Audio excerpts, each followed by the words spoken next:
안녕하세요. 역사 돋보기입니다. 조선 중기와 후기의 역사를 이야기할 때 붕당을 빼놓을 수가 없습니다. 붕당, 사극 드라마나 영화에서 많이 들어보셨으리라 생각합니다. 조선 중국이 약 250년간 이어져온 이 붕당의 역사 깔끔하게 정리해드리겠습니다. 이 시리즈를 다 보시면 앞으로 조선 중후기 배경의 사극은 거의 다 이해하시게 될 거고 더 재미있게 즐기실 수 있을 겁니다. 영상에 앞서 조선의 4대사와 한편으로 몰아보기 영상을 꼭 시청해주고 오세요. 이 시리즈는 그 이후의 이야기랍니다. 조선 붕당의 시작을 이야기하려면 훈구파와 살인파에 대한 이해가 필요합니다. 조선의 4대사와 한편으로 몰아보기 내용에 다 나오지만 아주 단순하게 도식화하면 훈구파는 조선 건국 및 조선 전기 국왕들의 정변에 가담하여 공신으로 책봉된, 그래서 국가로부터 정치 권력과 경제권을 보장받아 가문 대대로 기득권을 누리던 국왕의 측근들이라고 볼 수 있습니다. 혹은 국왕과 혼인 관계를 맺은 집안, 이른바 외척 가문들도 훈구파라고 볼 수 있죠. 반면 살인파들은 조선 개국에 반대하던 고려말 성리학자들로, 이들은 조선 전기 지방, 특히 성리학의 메카라고 할 수 있던 영남 지방으로 내려가 그곳에서 대를 이어 제자들을 양성해 가던 계보였는데, 설령 조선 건국에 반대하며 정치사회 진출을 하지 않았던 성리학자들이어도 그 제자의 제자들은 사회 진출 욕심이 있었고 정통 성리학을 내세우며 주로 감찰기관에 직용되어 기득권자였던 훈구파들을 정치적으로 견제하던 세력이었습니다. 그러나 훈구파들조차도 어쨌든 성리학자는 성리학자였기 때문에 살인파들의 정통 성리학 문화에 동화되어 가며 결국은 모든 훈구파들도 시간이 지나면 살인화 되어갑니다. 그렇다면 조선의 조정은 정통 살인파들이 있고 살인화된 훈구파들이 있겠죠. 이렇게 두 가지 정파로 나뉜 시점이 조선의 14대왕 선조 때였습니다.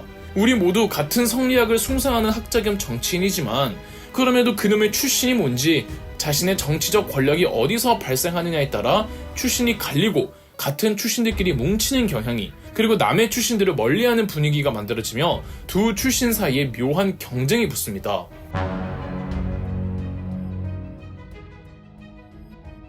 심의겸이라는 사람이 있었습니다.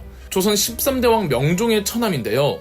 즉 외척이란 소리고 한때 훈구파였던 소리죠. 그러나 심의겸은 사상적으로 살인파들의 성리학에 찬성하며 전형적인 살인화된 훈구파 출신이었으나 정통 살인파들 입장에서는 이 심의겸은 외척으로서 기득권을 누리는 훈구파 출신으로 간주해서 정통살인파라고 껴주지 않았습니다. 외척들이 권력을 잡고 국왕을 허수아비로 만드는 정치 형태를 척신정치라고 하는데 13대왕 명종 때 이 척신정치가 유독 심해서 다행히 14대왕 선조가 즉위하고는 이 척신정치가 해소되었지만 그럼에도 살인파들은 기본적으로 외척에 대해 혐오감을 가지고 있었습니다.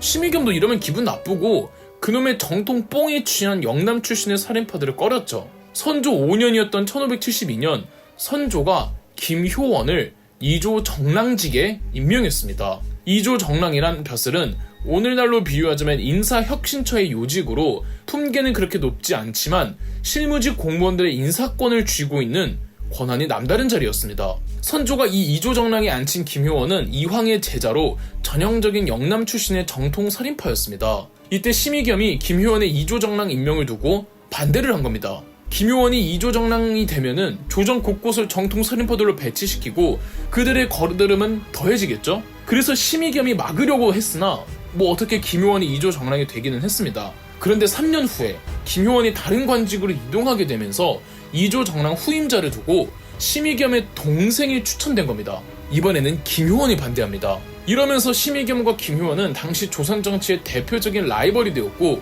두 사람을 상징으로 살인화된 훈구파 출신들과 정통 살인파들끼리 집단을 이루어 대립구도가 명확해진 겁니다. 경복궁 기준 심의겸의 집이 서쪽에, 김효원의 집이 동쪽에 있어서 심의겸의 집으로 우르르 몰려간 살인화된 훈구파 출신들을 서인, 김효원 집으로 우르르 몰려간 정통 살인파들을 동인이라고 불렀고, 이렇게 서인과 동인이 조선 붕당의 시작이었던 겁니다. 동인과 서인의 분화는 정치 출신과 맞물려 지역적 출신도 상당히 예민했습니다.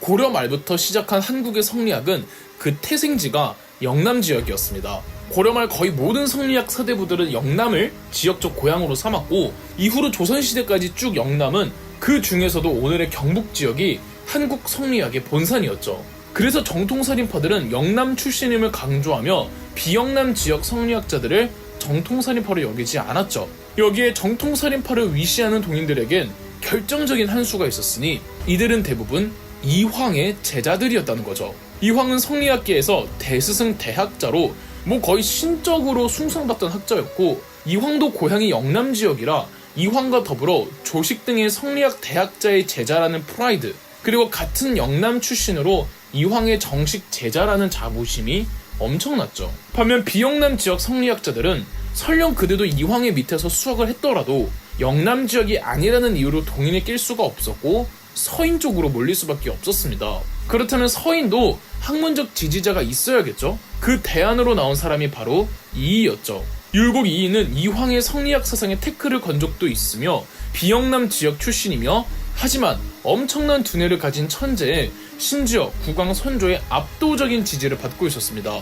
비록 이이 자체는 붕당 정치에 반대하고 요절해버렸지만 서인들은 오히려 이이를 이황만큼이나 숭상하며 동인과 서인은 정치적, 지역적, 학파적으로도 명확하게 구분이 생겼죠.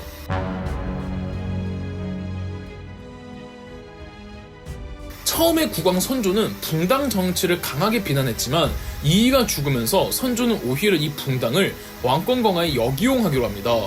신하들이 붕당을 만들고 자기들끼리 견제하면 왕이 중재자 역할을 해주며 왕권을 다질 수 있잖아요. 그 일례가 선조 22년이었던 1589년에 일어난 정여립 모반 사건입니다. 정여립은 호남 출신으로 비영남 출신이니 당연히 처음에는 서인이었습니다. 그런데 정여립은 개인적으로 동인 출신의 정치인 및 학자들과 친분이 두터워 점점 동인 쪽으로 붙게 되었죠. 정여립은 오래도록 전라도 신안군 죽도라는 섬에서 대동계라고 같이 공부도 하고 군사훈련도 하는 사조직을 운영 중이었습니다. 서인들은 정여립의 대동계를 반란을 위한 사조직으로 몰아갔고, 선조는 해산 명령을 내렸으나 정여립은 거부, 선조는 군대를 파견해 대동계를 강제 해산시켰습니다. 정여립은 현장에서 죽었으나 정여립과 조금이라도 연루되어 있던 동인 소속의 정치인들도 한패라는 죄목으로 정말 많이 희생되었습니다. 이때의 옥사를 기축년에 일어났다고 해서 기축옥사라고 하고, 혹은 정여립 모반 사건이라고도 합니다. 몇 년에 걸쳐 1000여 명이 희생됐다는데 이 옥사를 주도했던 지옥에서 온 서인의 사냥개는 정철이었습니다.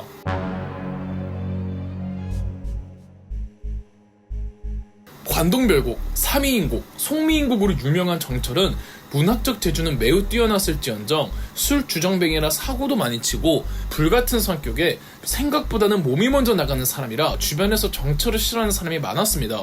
실록에는 정철에 대해 정철은 성품이 편협하고 말이 망령되고 행동이 경망하고 농담과 해악을 좋아했기 때문에 늘 원망을 자초하였다고 기록되어 있죠. 선조도 이를 잘 알았기에 정철을 사냥개로 활용한 건데, 자기가 선조의 총애를 받는 거라고 착각한 정철은 정여립 모반 사건 이후 선을 넘습니다. 선조에게는 왕비 사이에서 아이를 낳지 못했습니다. 대신에 후궁들 사이에서 낳은 아들들은 많았는데요. 원칙적으로 왕비의 아들이 후사를 이을 수가 있고 후궁의 아들들은 왕위를 이을 수가 없습니다. 그런데 부득이하게 왕비의 아들이 없을 땐 후궁의 아들이 세자가 되어 후사를 이어야만 하죠. 그런데 오래도록 선조의 재위가 20년이 넘도록 선조는 그 많은 아들들 중에서 세자로 아무도 임명을 안 하는 겁니다. 만약 선조가 후궁의 아들들 중 한 명을 세자로 임명을 해야 한다면 능력만 놓고 봤을 땐 둘째 아들 광해군이 독보적이었습니다. 광해군은 어릴 적부터 명민하고 총명하여 붕당을 막론하고 대소신료들로부터 인정받아 왔습니다. 그런데도 선조가 세자 책봉을 미룬 데는 광해군을 세자로 책봉하기 싫어했기 때문이었습니다. 선조는 인빈 김씨라는 후궁을 특히 좋아해서 그녀와의 사이에서 낳은 아들 신성군을 세자로 염두에 두고 있었죠. 그런데 아직 신성군의 나이가 어려서 신성군이 조금 더 크면 세자로 책봉시키기 위해 세자 책봉을 미루고 있던 겁니다. 그런데 1591년 선조가 조금 오냐오냐 해주니까 실세라고 착각한 정철이 선조에게 눈치 없이 조선의 안녕과 왕실의 평화를 위해 광해군을 세자로 책봉하라고 건의한 겁니다. 왕세자 책봉을 건저한다라고 표현하는데, 정철이 눈치 없이 건저를 요청한 이 문제로 선조가 노발대발 화가 난 겁니다. 여기에 선조의 총애를 받던 인빈 김씨도 정철이 자기를 음해하려 한다며 모함까지 하자 선조는 정철을 삭탈관직시키고 유배를 보내버립니다. 정철과 더불어 서인의 대표 간부들이 대거 관직에서 물러나게 되었습니다. 그리고 정여립 모반 사건 때 희생된 동인들을 위로하며 선조는 당시 정철이 과했다고 정철을 맹비난했죠. 정열인 모반 사건 이후 정철에 대한 동인의 여론은 매우 좋지 못했습니다. 때마침 정철이 실언을 해 실각했으니 동인 내부에선 정철에게 자비 없는 처벌을 내리자는 여론이 조성되었는데, 한편으로는 또 이 정도로만 끝내고 과한 정치보복은 삼가자는 여론도 생깁니다. 정철의 처분을 두고 동인은 내부적으로 강경파와 온건파로 갈리는데, 여기서 동인 내 강경파들은 북인으로, 동인 내 온건파들은 남인으로 분화됩니다. 그렇다면 이제 조선의 붕당은 기존의 동인 대 서인에서 북인 대 남인 대 서인, 이렇게 3파전 구도가 만들어지며 더 복잡하게 정쟁으로 치달으려는 순간, 정철의 건조 문제로부터 1년 후 임진왜란이 터집니다. 이 이후는 2부에서 찾아오겠습니다. 그럼 역사 돋보기였습니다. 영상 재미있으셨다면 구독과 좋아요, 알림 설정까지 해주시면 감사드리겠습니다.